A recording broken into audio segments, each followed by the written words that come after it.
Hey folks, it's Larry. I'm the Watcher from another universe. We've talked. This is supposed to be the point at the beginning of this here episode where I tell you about time and space and reality and the multiverse. And, you know, I'm not going to do it that time because, frankly, I've just been a little distracted lately. I just learned that I have this growth in the heel of my foot, which may or may not be just a splinter. But, you know, it's not something I like to take for granted. It's not something I just like to assume. So I'm sparing no expense, and I'm seeing the top experts. I mean, my wife tells me it's a splinter. She looks at it and she says, you know, you were standing out there on the porch last night, and the porch has been needing a good sanding for 12 years now. She says, I've been getting on to you about sanding that porch, and you ain't done it. You stand out there with your bare feet last night, and now you got something in your heel, and it's a splinter. I can see it from here. I got the magnifying glass. She tells me, she says, I got the magnifying glass out, and I looked at it. It is a shard of wood that is in your heel. But again, I don't like to take chances, and so I got a doctor's appointment set up, and just wanted to make sure because, you know, I live in my life as a watcher and seeing how things can change at the flip of a dime. Or however that expression is, I don't know off the top of my head. I've been kind of distracted because of this foreign object that is growing in my foot, which might be a splinter, could be a tree. I could be infected by the Groot virus for all I know, and I don't want a Groot growing out the bottom of my foot. That'd be kind of scary, don't you think? Wouldn't that scare you to have a living plant being just start growing from the underside of your foot?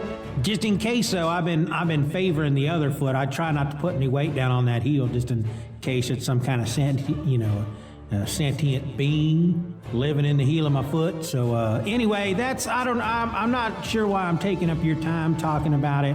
Reality, time, space, all that good stuff. I guess I just want you to join me in pondering the question: what if this is an actual, plant creature growing in my foot? What if?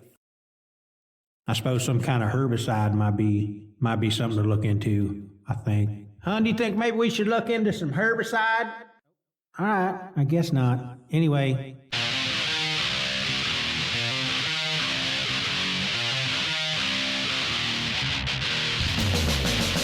Hello and welcome to another episode of Just Another Fanboy. I'm your host. My name is Steven. And I have nothing written down. Just opening this episode from the top of my head. And sometimes, that produces just genius audio podcasting that only a handful of people ever listen to. And that's, I don't know what I'm trying to say, folks. I guess I'm here just to let you know that this is the last of the 3 What If episodes. Harold has joined me once again. Not here. This is an intro. We'll play the Harold stuff in a second. But we're going to talk about episodes 7, 8, and 9, what we thought about those 3 episodes, how they stacked up among the other, the other 6 that came before it, and all kinds of other stuff. You know us, we get together, we just start talking about all kinds of other stuff. And before we get into it, though, I just wanted to let you know that I've started a new podcast. I'm testing an idea out in which I talk about all the shows that I watch on the various streaming channels that I subscribe to. It's called The Streaming Fool. You can find it at thestreamingfool.com. The first episode is up. You can get it wherever you get podcasts. You can also listen to it over on YouTube. And you know what? I was going to put the trailer right in here for you guys, but instead, if you want to hear the trailer, if you want to hear anything else about, what this show might be about, see if it's something that's up your alley, just hang out. Very end of this episode, I'll put the trailer in right at the very end. So if you don't want to hear it, you ain't got to hear it. You don't have to stick around to the end. But if you want to hear it, you can stick around to the end. If you don't want to stick around to the end, but you want to hear it right now, just go over to thestreamingfool.com. It's over there as well. All right, here we go. Episode. This one is now commencing. Fire all rockets and stuff. Anyway, here you go.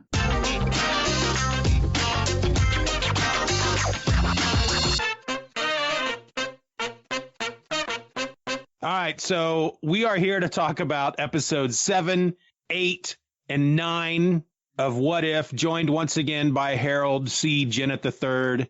Much applause. When I announced to my patrons on one of my episodes of my other podcast that, because last week I was going to do this episode by myself, and I had announced to my patrons, you know, this is what's coming up on Just Another Fanboy, and we couldn't get Harold to come online and schedule the podcast because he got busy, and at least one person said they were disappointed that there was going to be no Harold on that episode.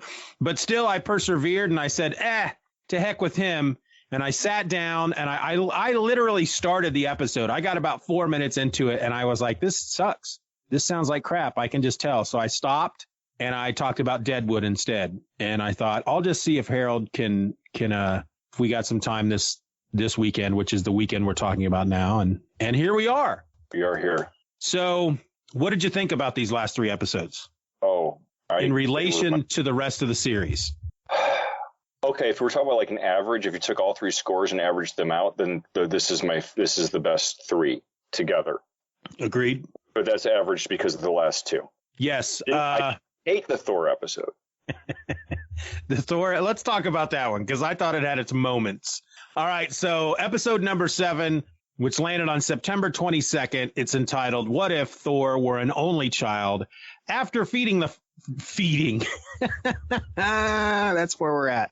After defeating the frost giants, Odin discovers the abandoned infant Loki and returns him to Laufey. Centuries later, Odin's only son, Thor, has become a boisterous, party-loving prince. While Odin sleeps and Frigga is away, Thor travels to Earth to host a large party with aliens from across the universe. His arrival attracts the attention of Jane Foster and Darcy Lewis, who join the party. As Thor and Foster grew close, acting S.H.I.E.L.D. director Maria Hill summons Carol Danvers to end the destruction caused by Thor's antics. Danvers is unable to defeat Thor without exerting her full power, so Lewis and Hill suggest she take the fight to a less populated area, while Foster contacts Frigga with Heimdall's help. Hill readies a nuclear strike as Danvers and Thor begin to battle again. But Frigga contacts them and says she is coming. Thor and the partygoers clean up the mess before she arrives.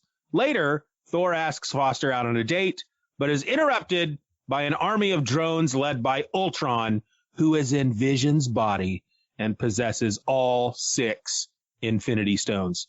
That's the wiki you're reading, right? Yeah. Okay, good. That's not like the blurb on Disney Plus. That would really be bad. Here, we're just going to tell you everything about the episode, so you have to watch it. Oh, this gave everything away. Yeah. So, this would have been the, I almost looked at this as the Looney Tunes version of the episodes.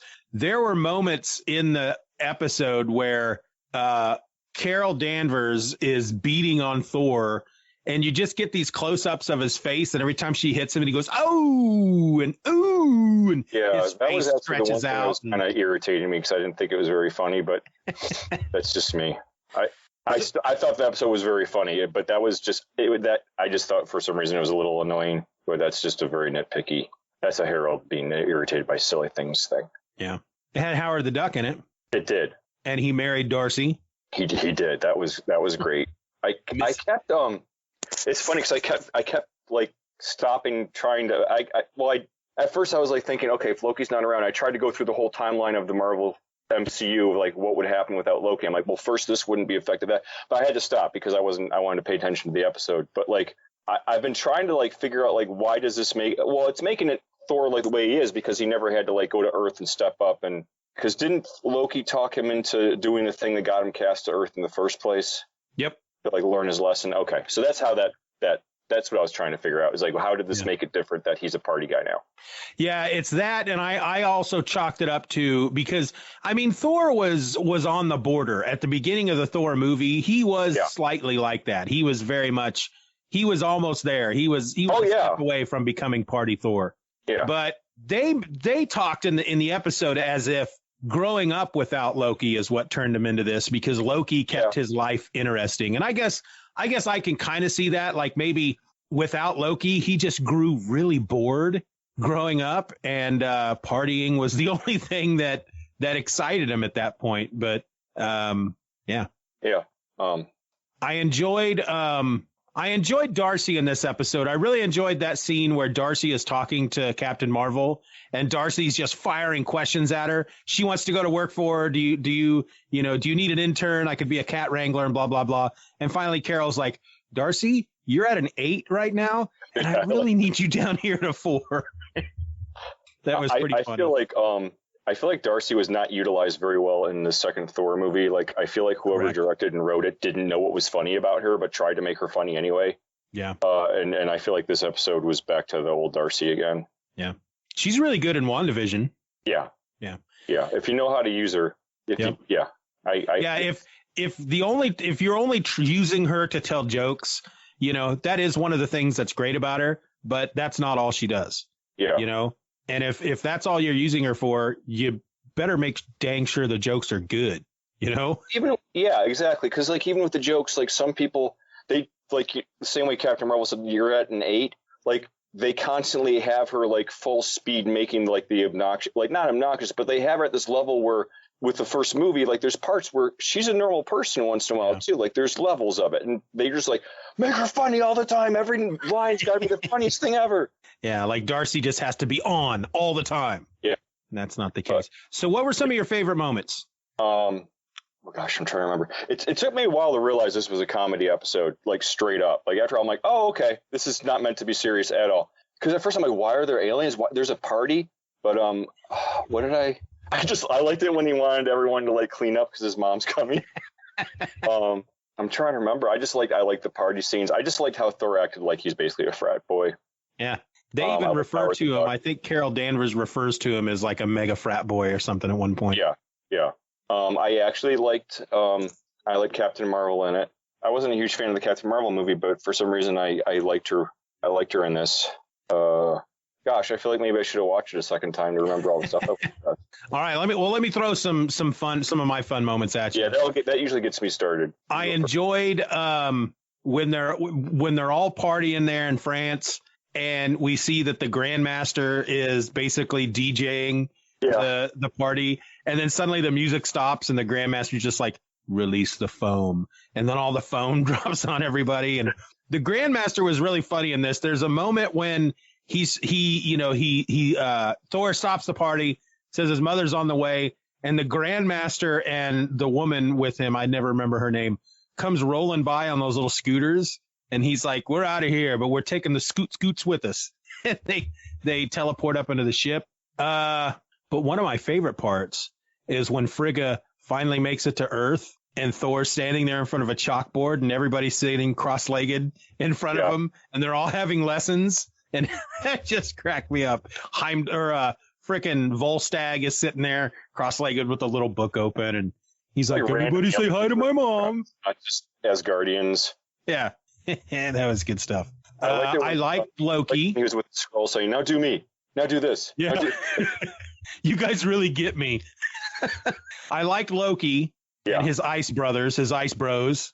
They were funny. And I also rather enjoyed when, for example, I don't know why I like this so much, but when Captain Marvel punches Thor, they're in Paris, he punches her and he flies into the air, and we are up there with him, and we can see the landmass below him. Yeah, that was and funny. You can see the words Paris.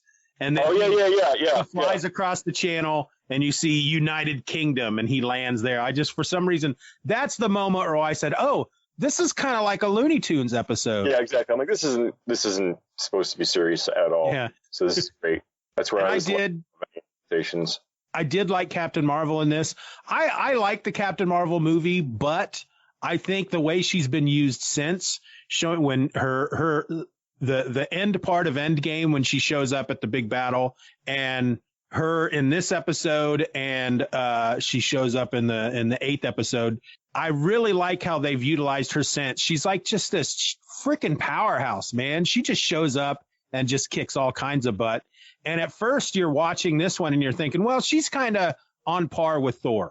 He's not taking her out. She's not taking him out. They're just both holding their own. But she mentions that she's not really letting loose at this point, because if she did, it would destroy all kinds of stuff around him. And I like her as this just, she's like as far as power levels, she's like the Superman of the MCU. She's just hugely powerful. Yeah.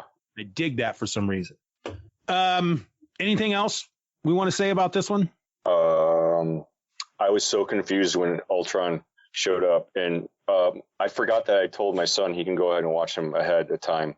And so I was like, hey, do you want to watch the last 3 what ifs? He's like, Dad, you told me I could watch them already. He's like, but I really want to see your reaction to these. Because he really liked them and he wanted to see if I did. But at the end, when Ultron happened, he's like, just wait. I'm like, okay. Yep. Okay. Because I thought it was just some random thing that they were throwing in at the end. Right. But it was not a random thing at all. Right. Because they've been doing that in some of those episodes, like when freaking Thanos showed up at the end of the T'Challa Star-Lord episode and stuff like that. It's like, okay, well, that's kind of a weird ending. And I didn't know if that was, it's like, is that Ultron or is it Vision? It looks like the Vision, but it looks like Ultron. What the frick's going on? So, yeah. It was very cool. I really like that design, too. Let's talk about that one. Episode number 8, September 29th is when it landed. It's What If Ultron won. Ultron, having taken the Mind Stone and Vision's vibranium body, has defeated the Avengers and launched a global nuclear holocaust, killing most of humanity. When Thanos appears on Earth to complete the Infinity Gauntlet, Ultron bisects him and takes the rest of the Infinity Stones, using them. What? That was so good. That was a great moment. We'll get to it. Less than a minute. We'll get to it. He bisects him and takes the rest of the Infinity Stones, using them to create a massive drone army, with which he wipes out almost all life in his universe. Ultron then hears the Watcher, discovering the existence of the multiverse, and attacks the Watcher in his multiversal observatory. Meanwhile, Clint Barton and Natasha Romanoff survive Ultron's attacks and finds a copy of Arnim Zola's mind in Siberia. They upload Zola into a drone body to try to destroy Ultron's hive mind, but it fails because Ultron has left their universe. Barton sacrifices himself to allow Romanoff and Zola to escape from other drones. Ultron battles the Watcher across different universes and defeats him. The Watcher flees to oh, good God almighty. The Watcher flees to Strange Supreme's collapsed universe to ask him for help while Ultron plans to conquer the multiverse. Thoughts? All right. This was so good. It was so good. Number one, just the, I don't think I knew that he was going to start collecting everybody yet, but the moment, oh gosh, I want to go in order. Okay, so like when Thanos shows up and he just splits him in half was amazing. Like, I know there's probably like 1,000 fan people like, that couldn't happen. That's not real. I don't care. It was just, I completely bought it. I completely bought it. I mean, the fact of the matter is, Thanos even says in Infinity War when Thor, chops him in the chest with his axe, he says you should have gone for the head. Yeah. Because even though he has 5 of the 6 Infinity Stones, is it 5 or I don't know. Anyway, he's got them all but one. They can only work as fast as he can think. Yeah. And Ultron just freaking splits him in half before Thanos can even think. I mean, he steps out of that thing and he's like, "What's up? I'm Thanos." Whoop, done. He's dead. And he just, there's no way he could have stopped that from happening unless he came out expecting a fight, and he didn't because he's freaking Thanos. Yeah, that was so good. Did you notice? Okay, so when Clinton sacrifices himself, did you notice the way that he fell down into like all the bots and she's reaching for him? I didn't compare it shot for shot, but I feel like that's right out of what they did in Endgame, but in reverse. Yeah. The way that she like fell. So I thought that was a nice touch. So when the first time he notices the Watcher, I guessed that was going to happen because like you see Watcher in the background. I'm like, wait a minute, is he going to see him? And I feel like I got the same kind of like shivers as I got in the Justice League movie the first time, like when Flash was running around Superman. When they brought Superman back to life and Superman sorry, spoilers. They brought him back to life and he starts fighting them and Flash is like running around him and Superman actually can keep up and he saw him looking at him. I feel like that's so kind of the same feeling I got. He just kind of looks over. He's like, and then Watcher put that armor on and started fighting him. And I was just, oh man, the Watcher kicks butt. He headbutted him at one point. It was so good. Used that massive baby head. And all Bam, headbutted him. Yeah, he did. That was great. And and then when he went to the Dark Doctor Strange, I'm like, this is what they're doing. And I got really excited. Got super excited. I mean, this episode was great. It had some great moments to it. I did enjoy it much more than episode 7, but it really is kind of a setup episode for episode 9. Yeah. It was a lot of fun. I really enjoyed the Natasha. I liked Clint up on the roof at the very beginning, and he's shooting down all of the freaking drones, and then he apparently has Harry Potter's cloak of invisibility at one point because he just wraps it around him and disappears, and he had a robot arm. And trying to remember what that was from. I'm just trying to remember what that. I feel like that was from one of the movies, but anyway. What, the cloak of invisibility? Or the robot arm? I don't remember. But anyway. Clint, I thought Clint was really cool in this. And then, of course, it's always amazing how they can just drive motorcycles on anything. In these animated shows, just up walls and across beams and stuff. And he was mowing down a lot of. There was a point where I'm like, "There's like 50 Ultrons literally a foot behind you. I don't think you're going to be able to shoot arrows fast enough. I don't care who you are." But I caught myself. I'm like, "No, I'm not going to start being like this." Well, when he first let loose that first volley of arrows, it's like 8 of them in a row, and he does it so fast. For a moment there, I was like, "Wait a minute, is this Clint or is this Quicksilver?" Because that was really fast. But it was cool. Clint. Yeah, it was cool. I liked it. But ultimately it was setting up episode 9, which we'll get to in a moment. But anything else you want to say about this one? Time he punched him, they changed realities. That was cool. And then did Carol, did Captain Marvel fight him in that episode? Yeah, when he first gets all the Infinity Stones and he realizes there are other planets in the universe, and you see him destroying Asgard and Ego, and then he goes to Xandar, and that's when she comes to try to stop him. And I think it's this one when he's fighting the Watcher, and there's a moment where Ultron is so huge, he's like biting the planet almost. Yep. And I'm like, that's a Galactus moment. I feel like they put that in there to get us used to what Galactus might look like. So when they finally introduce Galactus to the MCU, he's not going to be some giant space smoke monster like they did in the second Fantastic Four movie. They want us to know this is what it'll look like, folks. Yeah. Giant man in space swallowing a planet. And I'm looking forward to that. All right. You want to talk about number 9? Yes. Okay, episode number 9. What if the Watcher broke his oath? This is from October 6th. The Watcher recruits Strange Supreme, Captain Carter, Star-Lord T'Challa, Party Thor, Black Panther Killmonger, and a Gamora variant who killed Thanos from their respective universes to battle Ultron. Ultron confronts them in a universe lacking intelligent life, where T'Challa steals the Soul Stone. Strange teleports a zombie horde, including Wanda Maximoff, who Ultron overpowers. I read that wrong. Strange teleports in a zombie horde, including Wanda Maximoff, who Ultron overpowers. The team goes to Ultron's home universe, meeting Natasha Romanoff. Ultron follows, restarting the battle, where Gamora's Infinity Crusher device fails to destroy the Infinity Stones, as they are from a different universe. Carter helps Romanoff shoot Ultron with an arrow containing Arnim Zola's mind. Zola wipes Ultron's mind and takes over Ultron's body. Killmonger steals the Infinity Stones for himself, but Zola fights him over them. Strange and the Watcher seal Killmonger and Zola in a pocket dimension, which Strange agrees to watch over.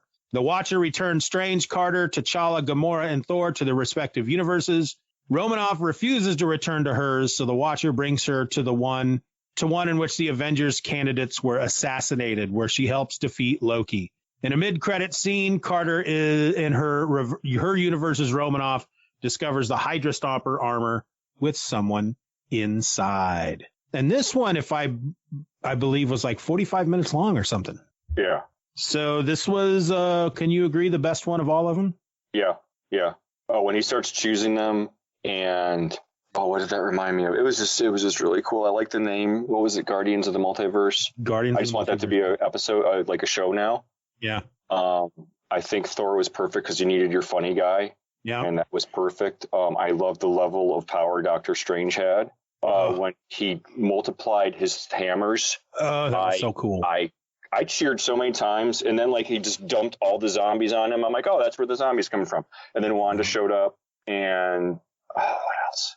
Just when he was collecting them all, and Killmonger showed up, I'm like, this isn't gonna. It totally made sense when he was a scumbag at the end. Like, this will not end well. Yep, that was great. And I know I'm gonna forget stuff. Oh, just those fights. When they're just going back and forth. Oh, when they were trying to get that one gem, and it kept slipping, and they kept going. Yep. Oh. You like all you saw was the gems, just the gem in the screen, and everybody. Yeah, that was really cool. That was it was kind of reminiscent of the beginning of the second Guardians of the Galaxy movie, where you're just watching little baby Groot dancing and everybody's fighting in the background and stuff. That was a lot of fun. Doctor Strange was just straight up awesome in this episode. I have never been a big fan of Doctor Strange in the comic books. He's never really done anything for me in the comic books. I'm not a big fan of magical users that seem to not have any rule. I've just never got into him too much. But he was really awesome in Infinity War when he was fighting Thanos, and he was really awesome in this. I agree with you. The frickin' hammers, multiplying all those hammers and then making a ball out of them around Ultron was awesome.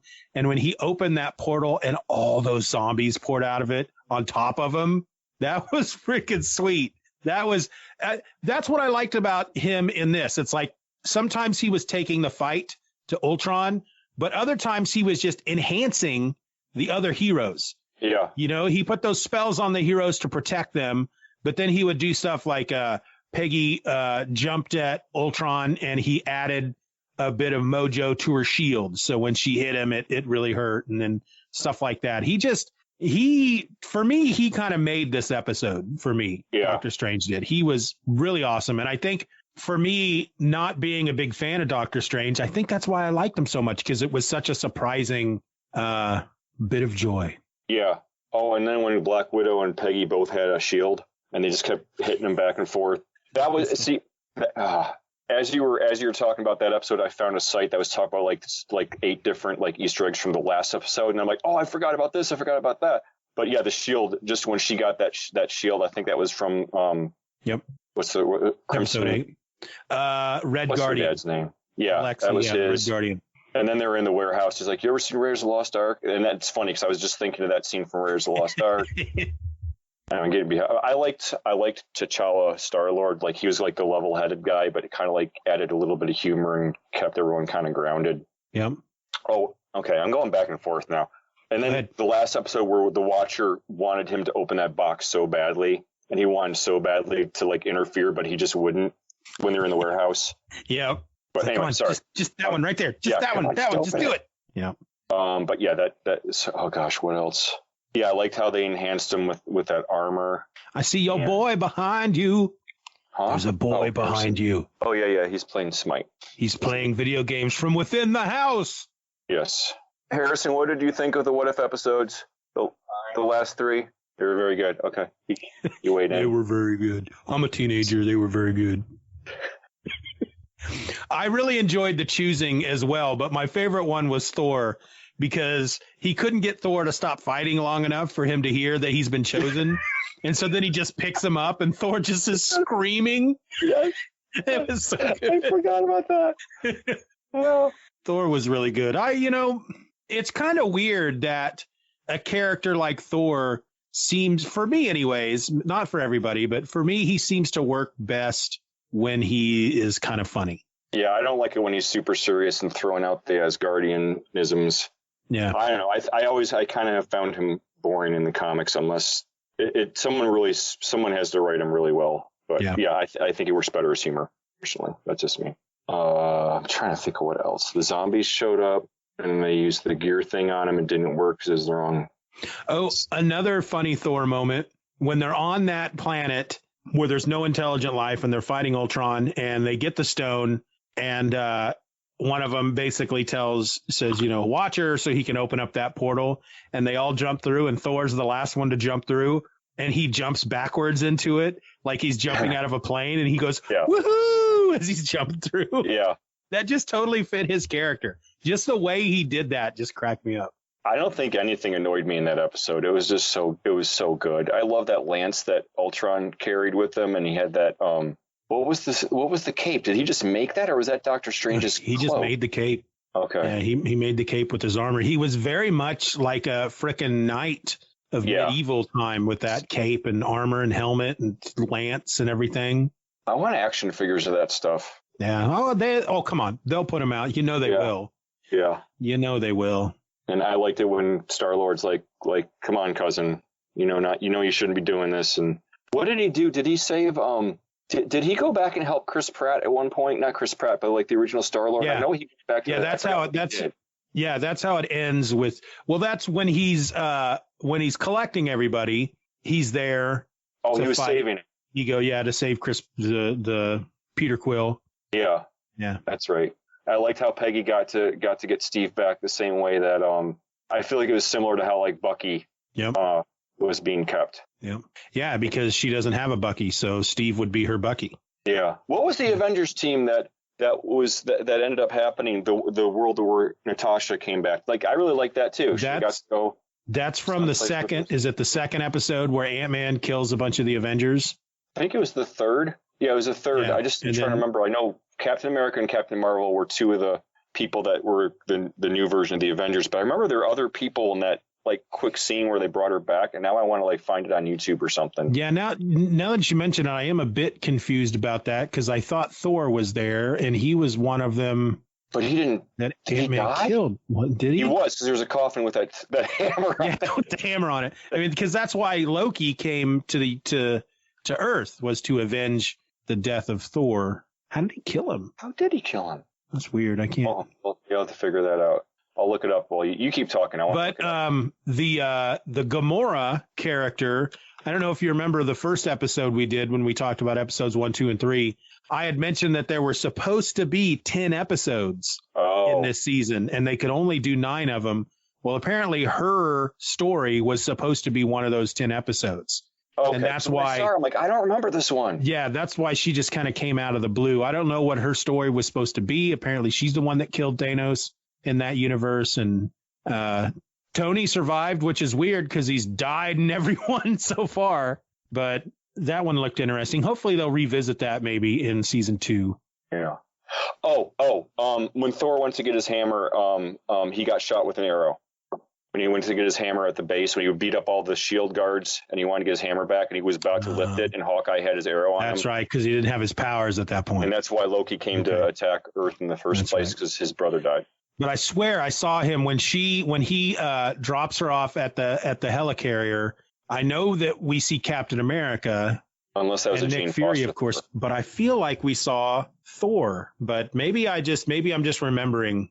I just watched it today. Just watched it, hour ago. But I'm just remembering incorrectly. My memory is faulty because I'm an old man. No, I need to know who was in that group. I'll do it later, because this is not exactly riveting podcasting to listen to me look on the internet. Well, it's not like I can't cut here it is. Cut that part out. Yeah. It's a magic of editing. It's not live. Turn down the sound. Okay, there she is. Just they're not really showing the okay. I don't. They started this too late. I wanted to see the team, but they're not showing the team. I'm gonna go anyway. But I feel like I'm sure that after we get done talking, I'm gonna remember all the favorite scenes I really liked. Yeah, that's usually how it works. Yes. I'm now super curious about that scene as well. So I'm just gonna go to Disney Plus and pull that episode up real quick. Oh, that's a better idea, because then you can just literally watch it. All right, let's see. Marvel. Well, there's Cap and there's Captain Marvel. Yeah, they just show. I think they just show Captain Marvel and Cap. Oh, okay. And some Asgardians fighting. Maybe you just saw a random Asgardian that looked like Thor. Maybe. Dang it! Come on now. Oh, okay. So luckily, I didn't completely finish the episode, so it opened up right. No, it's just showing the Carter thing. I was just afraid I feel like with TV shows that the episodes slowly get worse and worse. I was afraid that these episodes were going to just be worse than the last one. So I'm glad that they got so much better. Yeah. Yeah. I guess they don't show Thor. Cool. So yeah, that would be the Earth then. The Earth that Ant-Man killed all them peeps, among which was Black Widow. Yes. Speaking of which, let's just kind of turn a corner here real quick. We can get back to What If, but have you watched Black Widow yet? Yeah, I saw it a while ago. Oh, did you see it when it was $30? No, the drive-in. Oh, that's cool. For I think $8, $7 each or something, and you don't have to worry about people talking. Yeah, it's not bad. Unless they're really talking loud. It was pretty good. I liked it. I think gosh, what was it? I think towards the end of it, it just started getting. There were times where they tried to be a little bit too funny. When I was like, you don't. I think they were trying to be too funny too often.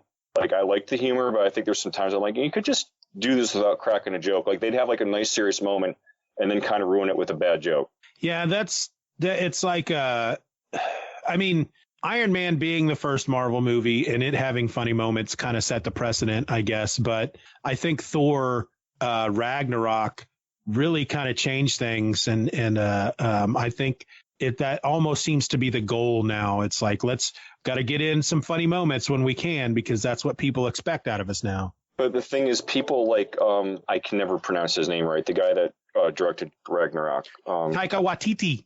Yeah, the thing about him, though, is he's very good at balancing. He can still do serious, really good serious moments. And he lets them settle and he lets them sink in for a while. He doesn't just suddenly then go, ba-da-ba-da-bam at the end. Yeah. Like, he doesn't feel like he's got to throw a joke in at the end. He does good moments, and he's so good at that balancing act. But then other people don't know how to do it. They think they do, and they just keep like throwing joke on top of jokes. Like, there's a nice balance and like rhythm to this, and maybe you shouldn't be making movies. Go back to do commercials or maybe like music videos. Although I think that didn't the guys that directed the last two Avengers movies do music videos or something? I don't know. I know that they worked with Dan Harmon on Community. I think they directed a number of Community episodes. Oh, okay. It's funny where like some of these amazing directors come from out of nowhere. Yeah. Anyway. Yeah. No, I get what you're saying. It's kind of like when they, there's nothing wrong with ending a serious scene with a joke if the joke is funny and works. But a lot of times it's like you got this very serious scene, maybe woman or man telling each other that they love each other, and the cameras are pulling in and it's very serious, and then suddenly one of them farts. It's like, that's stupid. That's not funny. Yeah. And I get that. But I think when I watched Black Widow, I went into it knowing that there was a lot of hate directed toward that movie. Not like a bunch of hate, but it's like the one thing I heard, the two things I heard about that movie was it was a Winter Soldier ripoff, which whatever. I mean, I guess if you want, I could see comparisons of Taskmaster to Winter Soldier. But as far as the movie being a ripoff of the Winter Soldier movie, I mean, other than the fact that it was dealing with covert government agencies and whatnot, it's like that's really all you got. And guess what? They do that in a bunch of movies. Yeah. But the other complaint I heard a lot was how the way Taskmaster was handled. And I get that complaint, but I also feel like, knowing Marvel the way I do, this was just Taskmaster's introduction to this universe. We're going to see a lot more Taskmaster, I bet. Yeah. So this is more their origin story. Yeah. I wish they'd come up with a more clever way to beat Taskmaster in that movie, though, just because it's hard they showed how hard early in that movie it was to outfight her. But then at the end, it just seemed like they didn't really give a good reason why suddenly Black Widow was good enough to beat her. And I feel like, I don't know, I just feel like they could have come up with some way that they could have, like, I don't know, maybe blinded her or something. But it just didn't seem like they took this really imposing villain, and now suddenly they just fight really hard and they beat her. So and that's me being picky again. But that's, they did that in the comic books too. It's like true. Taskmaster goes up against Captain America for the first time, and he's like, what the heck? He can fight just like me, and he's hard to beat. But then Cap ends up beating him anyway. So yeah, that's true. Excuse me. Oh, you're boring me. We tend to forgive that stuff a lot more, though, when it's in comic book form. Yeah, it's true. That is a very good point. It's funny that way because we will forgive stuff like that when it's in comic book form. We'll forgive the fact that Black Widow can drive a motorcycle into a building using walls that have just conveniently fallen over in certain places. Yeah. We can forgive that in an animated thing, but if they had done that in one of the live action movies, we'd be like, no. What are they doing? It's like I'll buy the guy with the hammer coming from another planet in space, but her driving up a wall like that, no. Exactly. That would never happen. That's a good point. So all in all, What If 1 through 9, good series. Yes. I feel like there's only like 2 bad. I didn't want to say bad. I just feel like the ones I didn't like, they just weren't great. But like, yeah, it was. I think my least favorite was the first one comes to mind is Taskmaster, or not Taskmaster. Killmonger, the Killmonger one. I just didn't care for that one. I just didn't think the idea was interesting enough. Yeah, that one I would probably agree with you. For me, it was more they tried to fit too much in that one episode. They were too ambitious with that episode. They tried too much and And I think the maybe my other least favorite is maybe the one where the Avengers got assassinated. I gotta look at the list of all of them. I don't even know if I remember all the episodes, but those are the 2 that come to mind that were not my favorite of all of them. But overall, I enjoyed it. I got them right in front of me. The first one was Captain Carter. Second one was T'Challa Star-Lord. Like both of those. Third one was What If the World Lost Its Mighty Avengers? So the Ant-Man killing everybody. Yep. Number 4, What If Doctor Strange lost his heart instead of his hands? Which I like so much better now because of the last episode. Yeah, I feel like I should go back and give that another look because I did almost the same thing with the Doctor Strange movie. I didn't care for the Doctor Strange movie the first time I watched it. I had to watch it a second time to enjoy it. So I just got a Doctor Strange bias, maybe because his name's Steve. Oh, I'm the same way. I actually did like that movie more than I thought I would. But yeah. And I also really liked him fighting Thanos in not Endgame. Infinity War. I thought that was a really cool fight. Yeah, that's what I didn't like as much about the Doctor Strange movie is I was really confused about the passage of time from when he arrived and starts training as a sorcerer. I don't think they did a good job of showing us that he was there for a year or more. It just seemed like he shows up and a couple weeks later, bam, he's the Sorcerer Supreme. And yeah, I felt the same way. And then I don't think they did a good job with his power set, using his powers. It's not until Infinity War that's like, okay, I can get behind this Doctor Strange. This guy kicks a lot of butt. Yeah. But I guess, if you kind of look at that first movie as he's still kind of learning. And by the time we catch up to him in Infinity War, he's learned a lot more. So, yeah. And then let's see. After that one was the zombies. 6 was Killmonger. And then 7, 8, 9 that we just talked about. I've not heard any news about when a second season, when we're going to get that. But I know that there will be a second season. But of course, going forward. Next. What's that? Sorry, go ahead. No, what'd you ask? Oh, is Hawkeye the next show that's coming out? Hawkeye is next. I am not going to be talking about Hawkeye on Just Another Fanboy. However, just yesterday I released the trailer. I'm going to test out the new podcast. I have found that lately every episode I put up of Just Another Fanboy that deals with the TV show seems to do better than any of the other episodes. B, I was looking at my schedule that I had a tentative schedule for Just Another Fanboy for November. And there's so much new TV coming out that I want to talk about. The Wheel of Time on Amazon Prime. There's Hawkeye. Those are both practically starting at the same time. And then Star Wars Book of Boba Fett starts in freaking December. Oh, it does. And so I was just looking at my, all right, if I wanted to talk about these episodes one at a time, because they're released one at a time, that's going to be pretty much all Just Another Fanboy is. In November and December is just me talking about TV. So I guess I'm announcing it here officially first, but I'm getting a number of episodes into season 5 of Just Another Fanboy. It's usually the end of the year or near the end of the year that I take a break, but I end a season, take a break, and start up a new season in the new year. So I'm just in November, I'm gonna take a break from Just Another Fanboy, end my season, and then I've already officially started. I put up the trailer for the new show that I'm testing called The Streaming Fool. Okay. So, is that you? That's me. Or I'm you the have streaming another fool. person coming on the show. Okay. No, that's me. Okay. And I may, if folks want to come on with me and talk about certain shows, they can. But Well, I've already started. I started recording. I've got 3 episodes recorded already, but 2 of those episodes, because I don't know if you've watched The Witcher on Netflix. I did. Did you like it? I did. I'm enjoying it. I'm 3 episodes in, and I Is season figured 2 out yet? season 2 starts in December. Season 2 comes out in December. So I thought I'll go ahead and start watching these, and I'll record an episode for each episode. And that's what I started doing. And I recorded the first episode, gave it to my patrons. Excuse me, I got a bunch of crap in my throat. Recorded the first episode, gave it to my patrons, recorded the second episode, struggled through both of them because even though I watched both of those episodes and I recorded the podcasts after watching them, those names are hard to remember.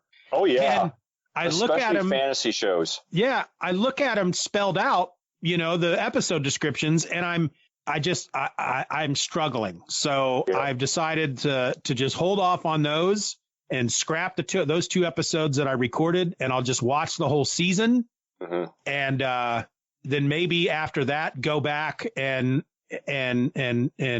watch the episodes again and record some podcast episodes about them. Maybe by that point, maybe after I watch the whole season and then start watching them over, the names will imprint themselves on my brain. I mean, even Geralt, I kept calling him Geralt. I did 2 full episodes and I call him Geralt the whole time. And it just bothered me. So I recorded an episode about the first episode of Only Murders in the Building. Have you watched this over on Hulu? No, I don't have Hulu. Oh, you don't have Hulu? Only Murders in the Building is called? Only Murders in the Building. It stars Steve Martin, Martin Short, and Selena Gomez. They released once a week. There's 10 episodes in the first season. The episode number 10 is coming out next week. But they're half-hour episodes. It's like a mystery comedy. And these are 3 people that live in the same building called the Arconia in New York. And they're strangers, but they bond over the fact that all 3 of them love a particular true crime podcast. Oh, okay. And so they're really into the true crime podcast. And then somebody is murdered in their building. And then they decide to solve the murder while they're creating a podcast about it at the same time. It's really funny. That sounds really good. It's amazing. So I recorded the first episode of that and had no problems because, I can remember names like Charlie and Oliver and Mabel, but like I feel like that with fantasy books too. Like anything with fantasy, the names are too complicated. Right. And that's why it's almost, it's funny because I'll use the Wheel of Time, for example. I've read it's a 15-book series, and I think I've read 12 of the 15 books.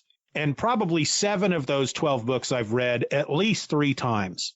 And then I started listening to them to try to catch up. And I'm amazed at how many characters' names I had wrong in my head. Oh, I hear them in the audio. Same here. Yep.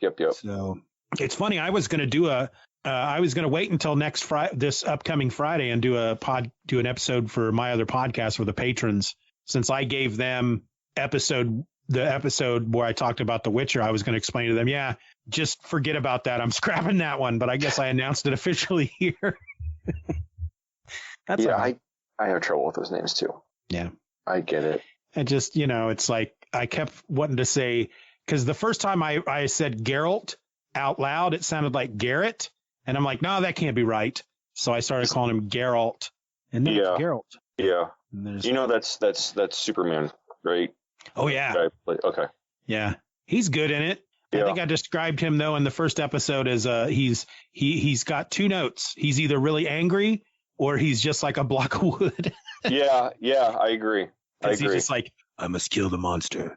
Yeah. You must let me kill the monster. But he's pretty awesome. I like the bard that follows him around. I thought he was going to get super annoying, but he was funny. I've only encountered him into the once. Witcher podcast.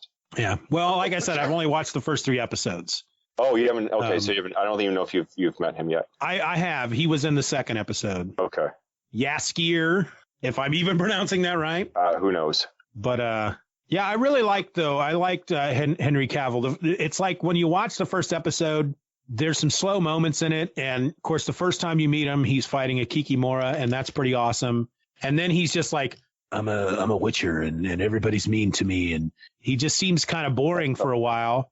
But then he goes into town, and all those dudes try to stop him, and he just mows them all down. I got a very Conan the Barbarian vibe from him at that point, because he was just like, you guys are in my way. I gotta go over there, and you guys are in my way, and so I'm just gonna kill all of you. You know, Yeah. I don't have to, but since you're coming at me with those pointy weapons, I'm just gonna kill you. You know, like it's no big deal to him.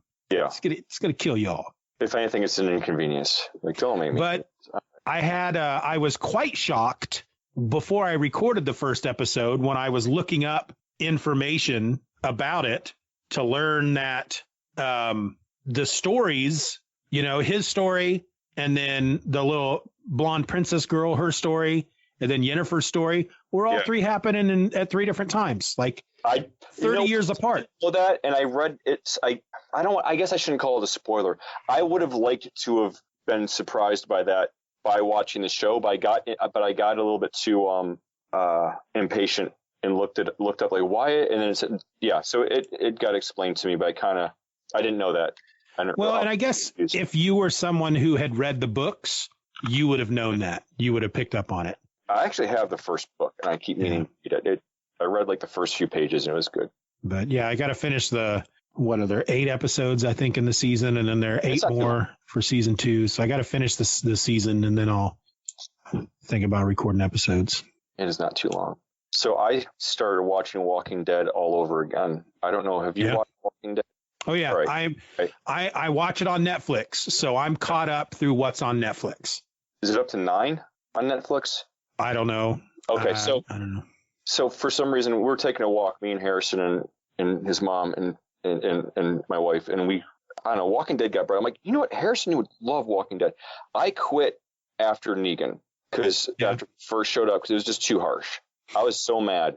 But I just thought he's going to really like the show. So we watched it again, and we're up to season 8, the middle of season 8, I think. And it was worth getting past that episode now that I've gotten past it. Like, I really am enjoying it. In fact, like okay, anyone who watches Walking Dead, spoiler. And now I haven't gotten much farther than this. Let's not, just don't talk about it if you know more than this. But I wanted him to get Negan back so badly. And I thought there was a couple clunker episodes in that season. But with that last episode in Alexandria, where he's about to hit Carl with the bat, and then the tiger jumps in, I have not cheered that loud in an episode of a show ever. I was so happy. And but then I made the mistake, because there's people in customer service at my job that spoil the crap out of things. I had to throw my headphones on as fast as I can. So I'm in a meeting with like the 3 people I work with, thinking I'm in no danger. I make the mistake of saying, I just finished season 7 of Walking Dead. Is so good. And then I'm not going to even say who, but the person next to me says, I stopped watching that after blank died. And I just looked over at her with this look of shock on and she just starts kind of like nervously laughing, and they're all kind of started nervously laughing. I'm like, inside, I'm like, it's not funny. Why are you laughing? I am so mad right now. It's like, I'm sorry. Well, maybe it wasn't him. And I just sat there. And then later on, they asked about something else, like had to do with work. And one of the other girls goes, I think Harold's still in shock. I don't think he's ready to have a conversation about anything yet. Yeah. But then she went back to her desk and she looked it up. She's like, he's not dead. I'm like, okay. Now, either one, he actually isn't dead, and the person that said he died, which is something that she could do, she might have been confused with somebody else. I hope that's the case. Or the other thing is that the person that looked it up for me lied and told me that he's not dead, just so I can still be surprised. I don't know. Well, there are 10 seasons on Netflix right now, so there's 10. I won't spoil anything for you. Season 11 should show up pretty soon, because they usually show up around October. I gotta avoid spoilers. There's this kid at our church. He likes to have stuff spoiled for him, so he doesn't think.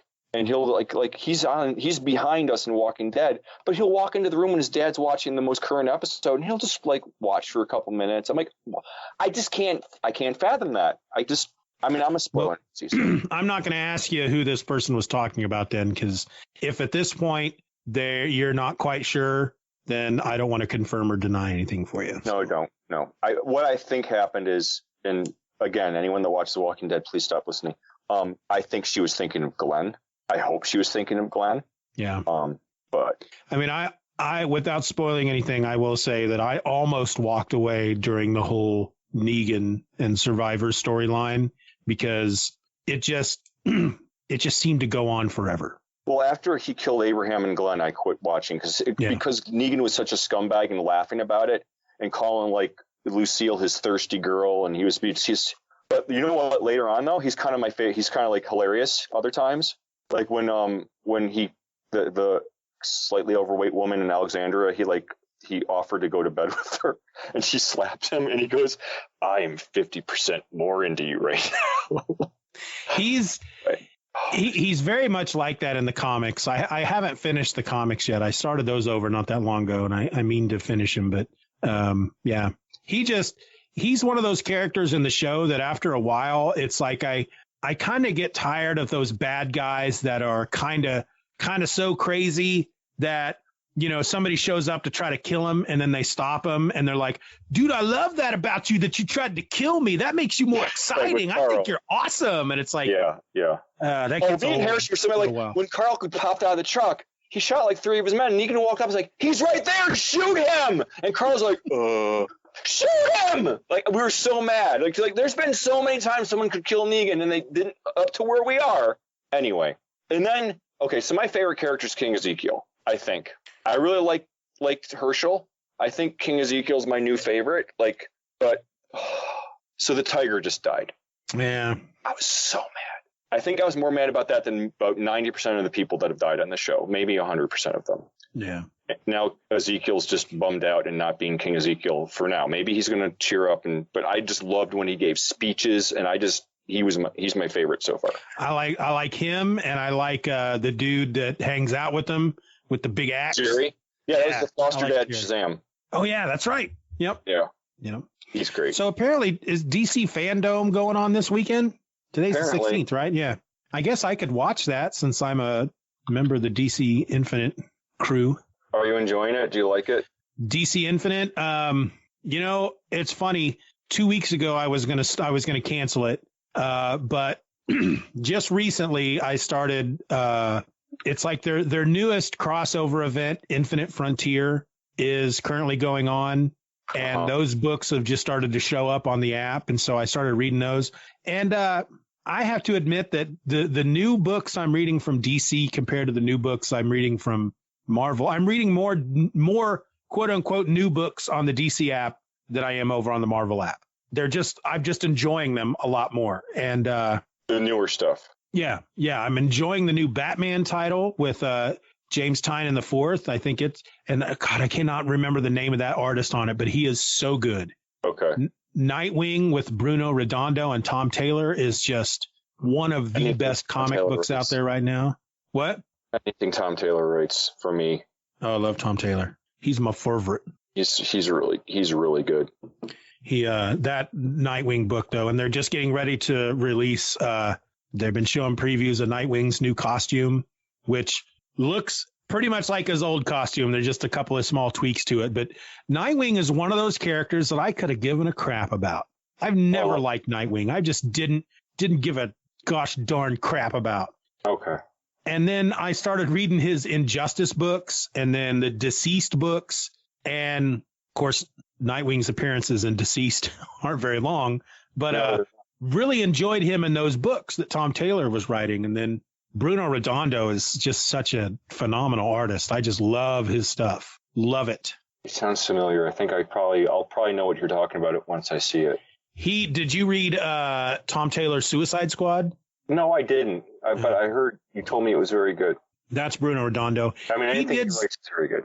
He did some stuff for Injustice, but his stuff on Nightwing is just amazing. I mean, there is a certain Nightwing cover.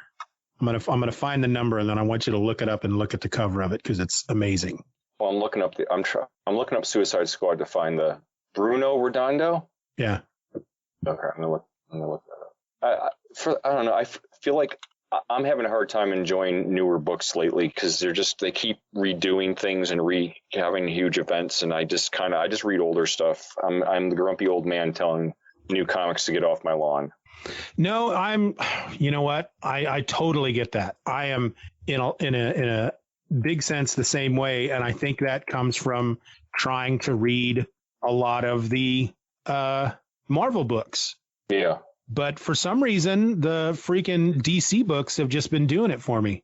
Let me see if I can share my screen with you. It just seems sometimes they just are changing things just to change them. And I'm just tell a story for a while and quit He'll never be the same again. Like, yes, he will in about 6 months when the next writer takes over or your sales go down. Okay, I'm going to stop. There, do you see that cover? Oh, you know what? I wonder if he's reminds me of I don't know. It's not that the literal art style. It's like the way that he like does his layouts reminds me of the guy that did Hawkeye with David Aja.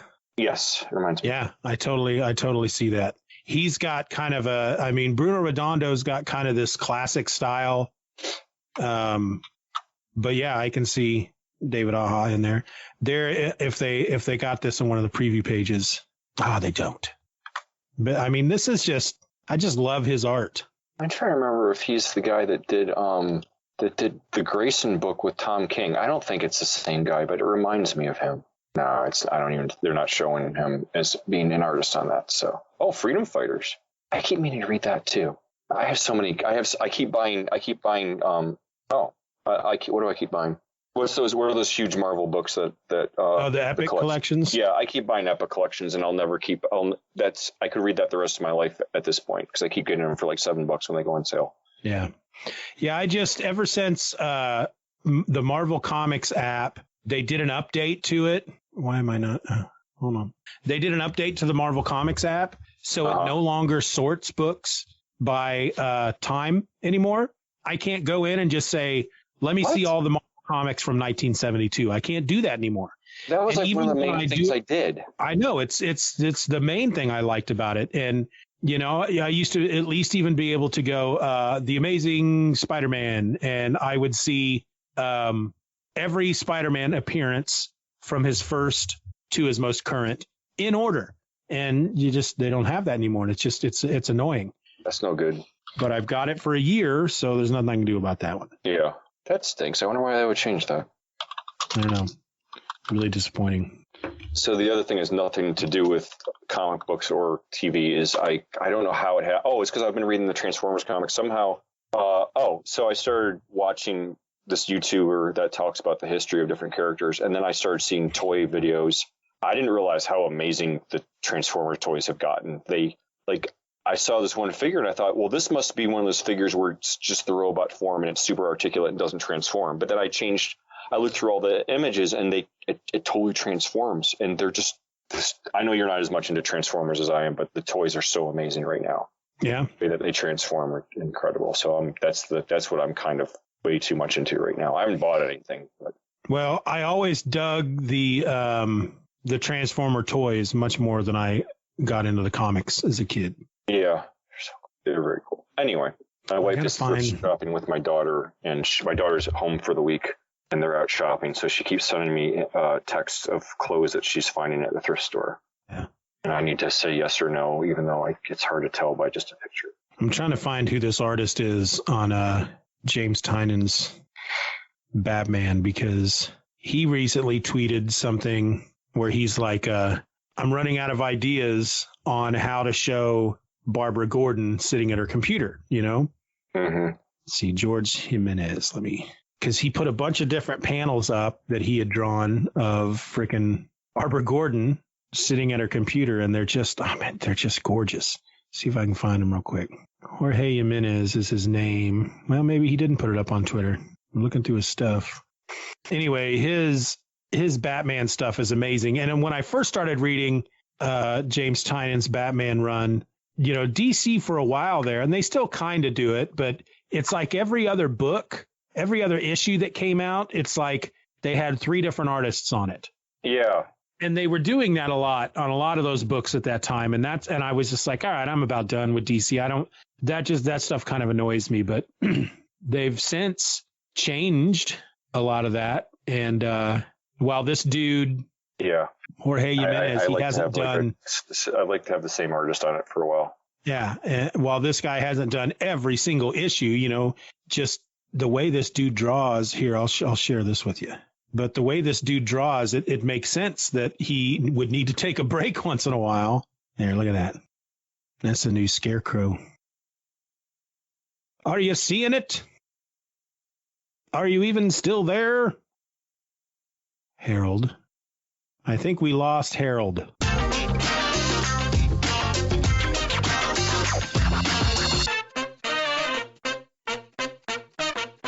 So yeah, Skype crashed on us right there at the very end, and I lost Harold. And he had been on his phone. He'd been using Skype on his phone, and he had just enough juice left to, he plugged it in. He ran out of battery, and he plugged it in, and he told me that he was out of batteries. And I said, well, we were pretty much done. You want to just end it? He's like, yeah, we're done. That's good. And so that's why it ends kind of suddenly. Again, The Streaming Fool, folks. That's my new show. It's out there right now. Episode number 1 is up right now, in which I'm talking about Only Murders in the Building. Episode 1. I will be doing a new episode for each episode of Only Murders in the Building. You'll get episode 2 on Thursday. The final episode of Only Murders in the Building, the show itself, it landed on Tuesday, the same day that my first episode of The Streaming Fool came out. I used the word episode way too much. Anyway, I've decided to wait because I'm rewatching them one by one to record these episodes. And so I've decided to wait to listen to the finale of the season. Listen, good Lord. I've decided to wait until I've watched. I'm just out of it, folks. I'm losing it. I've decided to wait to watch the finale until I've rewatched these first 9 episodes and recorded podcast episodes about them. So when I get to episode 10, it will be fresh-faced and fancy-free and all that. So yeah, you want to hear the trailer? Stick around to the end. You're going to get the trailer. You're going to get the trailer. You're also going to get probably about 7 more minutes of Harold and I talking. So, stick around for all that if you want to. If not, free country. I guess it depends on what country you're in. Yeah, I don't know where I was going with that. So anyway, yeah, that's my show. If you want to support me financially, because, that's really the point of this, is to get you, the listener, to support me and my family, to support me and my family financially so I don't have to work. That's really why I'm doing this, is so I can quit my job and live off the goodness of others.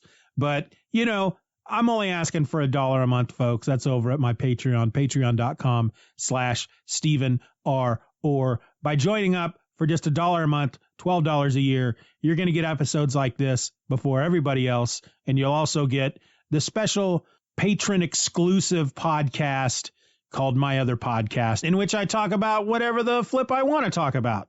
And so go on over there, patreon.com/Stephen R. R.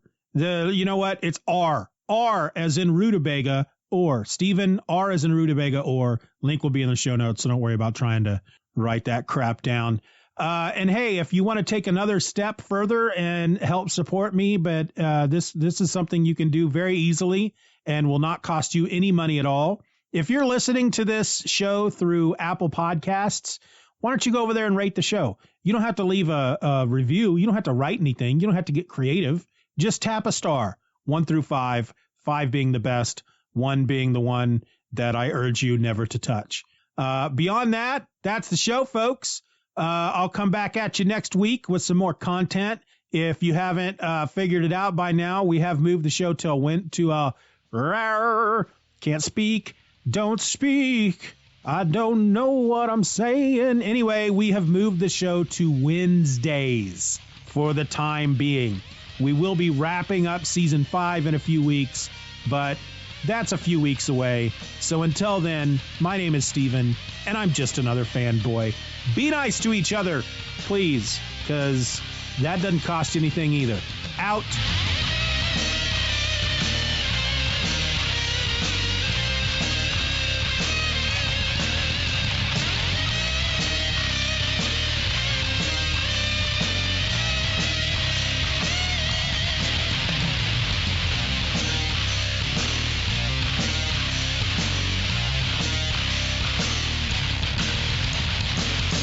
Bye-bye, Daddy. Bye-bye, Daddy. Good job. No. Oh, you just went away. There you go. I just hit record. I didn't get it all. Oh, sorry. I have this weird light. I don't have good lighting set up. It's not a video podcast. It doesn't matter. Oh my God, what did you do? Don't look into the light. It's my sun lamp that I never use. Oh my! I forgot how bright it gets. So brighter. does that mean you're going to podcast and tan at the same time? No, it doesn't have that kind of light. But I haven't used it since like Christmas or my birthday. Since my birthday, actually. There, I'm lit. Yo, that's lit. Yo, that's what the kids say. Is that better, or should I just say that just too bright? It's not a video podcast, dude. It's okay. Oh, that's right. I thought for some reason it was. Back in a while back. Sure. The first 2 times you were on, I streamed it live, but. Okay. Well, in that case, why did I even bother on doing that light bulb and burning my fingers for you? I don't know, man. I wish I could figure out this whole microphone without it just completely covering my face. You should put like a picture of your face over the microphone on the back. I should, man. Just a picture of my face, like that. Yes. All right. Well, I just started drinking my Monster. Did you? That's my claw. One of those. So I'm not like all like ready. Well, I finished my coffee. Like a third of its cream, sugar. Yeah. Cream, sugar coffee creamer. Have a little coffee with your cream and sugar. Heck yeah. Did you read Robots More Than Meets the Eye yet? Yeah, I've started. I read The Death of Optimus Prime, which he didn't die. So that disappointed me. Oh, did it? I was like, come on, why didn't he die? No, I enjoyed it, but I thought it was kind of, it's like he didn't die, but he's no longer called Optimus Prime. So in a way, he died. Yeah, Ryan Pax. But I read the first issue of More Than Meets the Eye, and it's kind of fun. Yeah. Oh gosh, my wife's sending me. Yeah, I think it's hilarious. I think Yanni, remember Yanni? He needs to read it because he loves Transformers #1, and I think that humor's right up his alley. I'm trying to get him to read it, but it's not. No one listens to me about it because I don't blame them because it's like, oh, Transformers, fine, yeah, whatever. But anyway, my wife's sending me pictures of clothing from the thrift store, so I had to answer her. Go ahead. Say, hey, I don't know. I can just ignore her. No, happy wife, happy life. Really? No. Yeah. Okay. Once I embrace that idea, life's been pretty good. Yeah, I've been doing pretty good with that. Yeah. So was that what was that you guys were at this last weekend or whatever? I saw some pictures up on Instagram with you and your kids and some outdoor event. Oh, it was a football game. My son was playing. Was it homecoming? Well, he's in junior high, but his band got to play at the high school game. Oh, nice. What instrument does he play? Drum. That's right. And he's actually in the jazz band, and he's starting to play like an actual whole drum set. So that's cool. All right. You know why he plays the drums? Because ladies like the drummers. Ladies like the drums. That's right. I got now. Back when I was playing in a band, as a drummer, the joke was always the drummer goes home alone. Sad. I know, but sad. No, I put a meme up on Instagram the other day that was like 8 out of 10 people polled said that they love drummers, and then at the bottom it said the other 2 were lying. Of course, yes. I was like, damn right. Were you in the band? I was. In high school? First, I played the trumpet, and I got bored and wanted to try something new, and I played the baritone, which is the same thing as a trumpet. It's got the 3 valves. It just sounds different. It's got a bigger bell. And then for jazz band, I played valve trombone because I needed a trombone. Nice. I always liked the trombone. But then I learned real trombone over the weekend. I learned it enough to play because I don't remember why. Anyway. Yeah. I started out in like 5th grade playing the alto saxophone. Ooh. Graduated up to the baritone saxophone when I was a freshman. And then you look like a baritone sax guy. Yeah, I played. Well, actually, it might have been in junior high, but I played baritone sax most of the time I was in band. But then when I was a senior, they were running short of percussionists. And since I was a drummer in a band at the time, he was like, we'll put you back there. And I said, I don't read music for drums. It's all right. You'll figure it out. I'll figure it out. And so I just was always making up my own parts and stuff. And, oh, wow. Which was fine if I was the only one on the snare drum, then I could just be like, so. That's funny. Your band teacher sounds like a real gem. Sounds like the war. Just give him a gun, throw him in there. We need more men. Yeah. I play the keyboard at church, which is my favorite. Am I really loud? No, I don't think so. I have this issue. What? Oh, yeah, the keytar? That's totally 80s, dude. Yeah, so anyway. No, you don't sound I don't think you sound too loud. I'm going to sneeze. I sneeze really loud. I don't know why. I just let it all out. There's your face. You had to see my shocked face.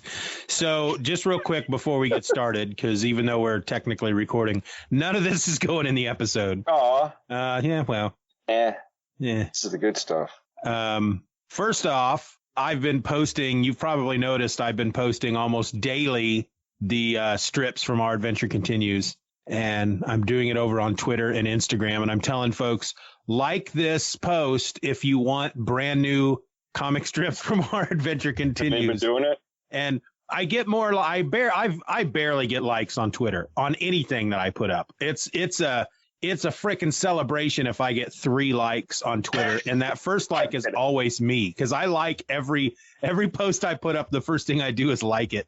Yep. So I like my own posts. But on Twitter, I think I got up to 10 on one of them. So I figure if we can ever get up to like 50, then yeah, we probably have to start doing all right. OAC again. Yeah. I need to start drawing again, I think probably. What's crazy is I'm going to get over there to that website right now. I was looking at the stats just to see if what I was because I would put the URL to Our Adventure Continues when I post. So I just want to see if that was making any difference as well, stat wise. And yeah, we're averaging about 20, 30 hits a day. The website, though, has a total of 264,497 views. Wow. How much of that is spam? You know what? I'm not going to go. Right. Well, when I just looked at it for all time. Actually, let me just do 6 months. The last 12 months, there is one day, June 16th, 2021, where we got 11,000 views. Everything else is like 200, 300 views, somewhere around there. And then just one day, it's like nothing. We weren't doing anything at that time. Oh, nothing was going on. Yeah.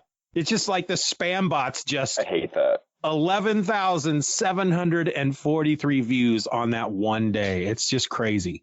That's frustrating.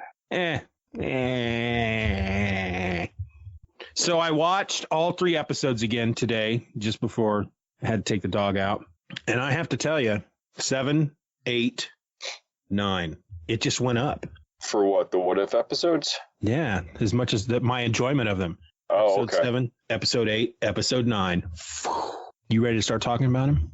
Uh-huh. All right, so we are here today. Okay, so you know that I'm starting to, that's my podcasting voice. When we're just talking, I'm like this, but it's like, all right, it's time to podcast. Yeah. Hey, pew, pew, finger guns. But, smash that like button, subscribe. Hit that like button, folks. Pow!